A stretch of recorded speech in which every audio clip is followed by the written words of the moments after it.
Zdravím vás, příznivci astrologie, na mém kanále Vesmír v nás. Vstoupilo na měsíc slunce do znamení Panny. Čas oponou trhnul a mění se nám kvalita času.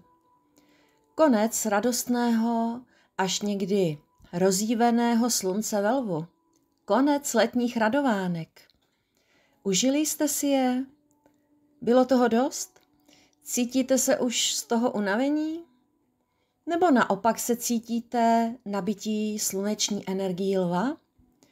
Slunce ve lvu je doma, takzvaně domicilní, a sálá energii, světlo i teplo vrchovatě. Ale konec, zvonec. Úplně slyším ten nepříjemný zvuk školního zvonění. Do lavic a zařezávat. Tak stejně i v dospělosti do zaměstnání. Pokud jste to selví energií přepálili, nastává čas uvědomit si svou únavu a potřebu odpočinku od té vnější zábavy. Energie na výsost ohnivě aktivní se náhle mění na pasivní zemskou. Konec zábavy, začínají se nám připomínat zase ty povinnosti, služba. Od sdílení radostí života s druhými zase obměsíční obrat směrem do sebe. Do uvědomění, že nejen zábavou živ je člověk, ale taky je třeba se postarat o svou hmotnou schránku. Tedy hola hola, povinnost volá. Povinnost. Co ve vás toto slovo vyvolává za pocity? A jak vůbec vnímáte konec prázdnin? Bez ohledu na věk stále v nás zůstávají pocity z let školou povinných. Povinných. Zvláštní slovo. Když ho rozložíme po vinných.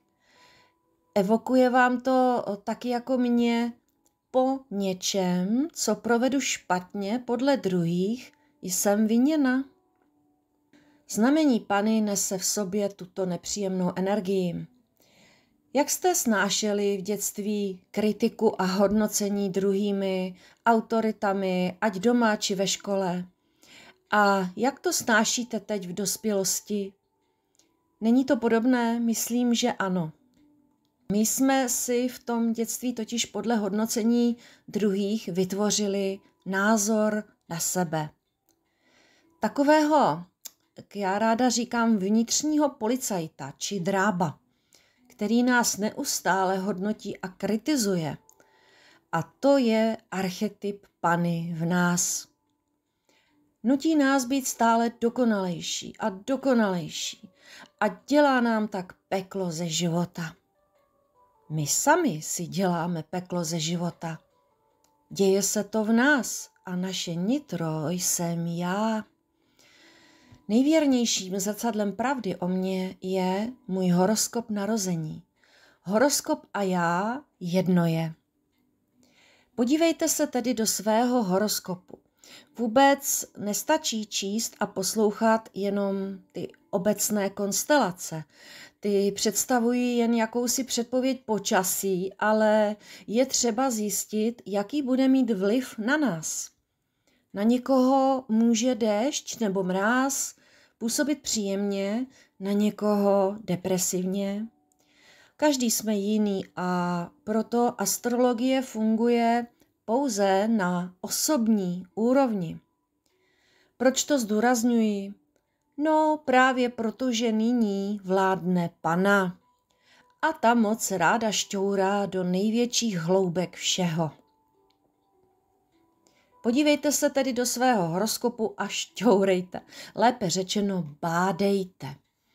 Podívejte se, kde v horoskopu máte znamení Panny, ve kterém domě horoskopu, tedy ve které vaší životní oblasti se vám může nejvíc projevovat například váš perfekcionismus, detailismus, šťourání se v něčem do hloubky, kontrolování všeho a všech.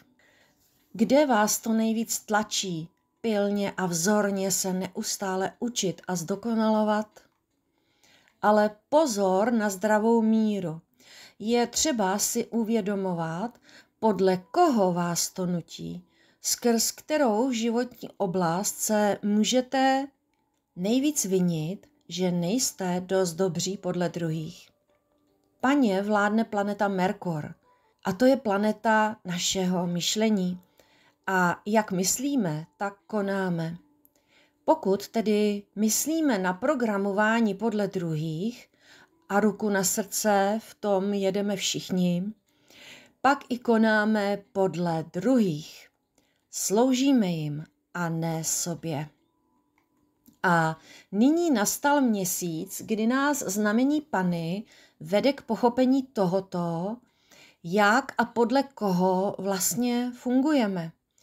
Jako ti naprogramovaní roboti. Jaké máme uvnitř sebe programy a přesvědčení? Nastává čas hlubokých uvědomění, úklidu a hloubkové očisty. Během srpna v čase sebeláskového lva jsme mohli o sobě zjistit něco nového, něco, co nám dělá radost a naplňuje nás. Ale s koncem prázdnin se nám to nechce opustit. Aspoň já, prázdninové dítě narozené v červenci, jsem tím rok co rok velmi na konci prázdnin trpěla a dlouho i v dospělosti. Mám totiž velmi silně negativně a emotivně postavenou Pannu v mém horoskopu. Pro zájemce mám Lunu v konjunkci s Plutem a Uranem v Paně, v kvadrátu ke vládci Merkuru v blížencích, kde taky vládne. Tedy z přechodu mezi druhým a třetím domem sebehodnoty a myšlení do 11. domu společnosti. Vždy jsem konec prázdnin a nástup vnějších povinností, tedy více ovládání druhými, autoritami, řádem, nesla těžce jako omezování mé osobní svobody. To ten Uran v této vazbě se hlásil o slovo. Trvalo mi to ale dlouho se s jeho pomocí vysvobodit.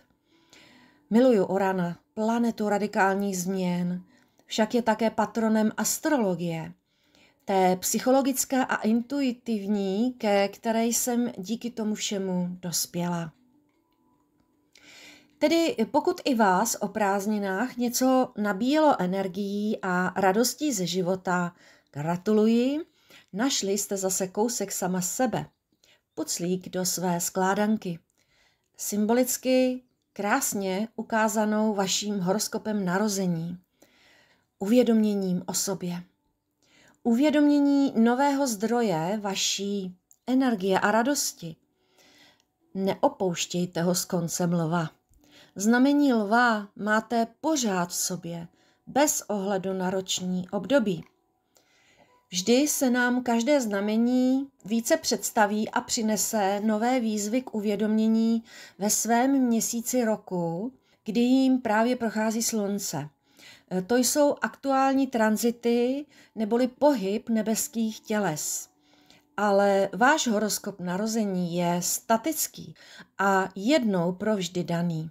V něm máte všechna znamení někde a jejich výzvy působí celý život.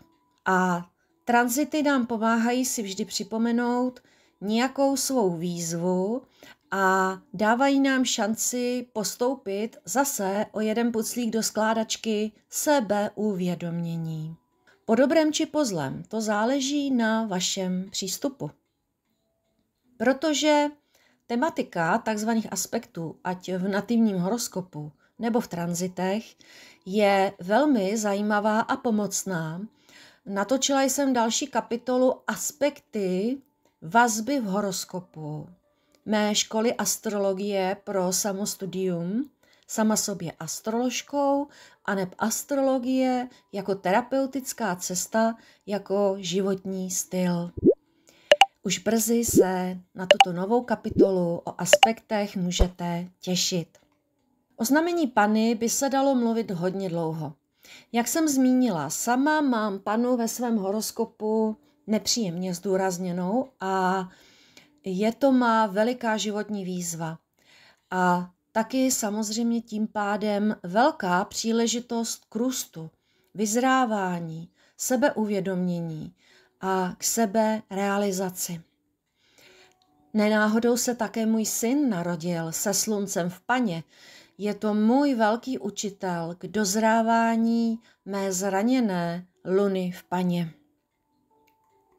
Mohla bych vám vyprávět mnoho zkušeností a pochopení o Paně. O znameních, nyní z hlediska protilehlých os, si do největší hloubky a duchovního uvědomění povídáme ve skupině mé živé online transformační prožitkové výuky astrologie na nejhlubší úrovni v souvislosti s vaším životem. Můžete se kdykoliv přidat. Kontakt a info vám dám do odkazu pod video. Tam si můžete přes formulář nechat zaslat automatický e-mail s konkrétními informacemi a kontakty. Tedy jednoduše řečeno, nyní nastává velmi praktické období střízlivějšího hodnocení všeho minulého, současného i budoucího. A zdůrazňuji, že nejen venku, ve vnějším světě, ale především sama v sobě, ve svém vesmíru v nás. Je to čas hlubokého sebepoznávání, analyzování a hluboké očisty v sobě. A venkovní očista nám to jen symbolizuje zrcadlí. Po letním odpočinku od povinností je na čase dát se do práce.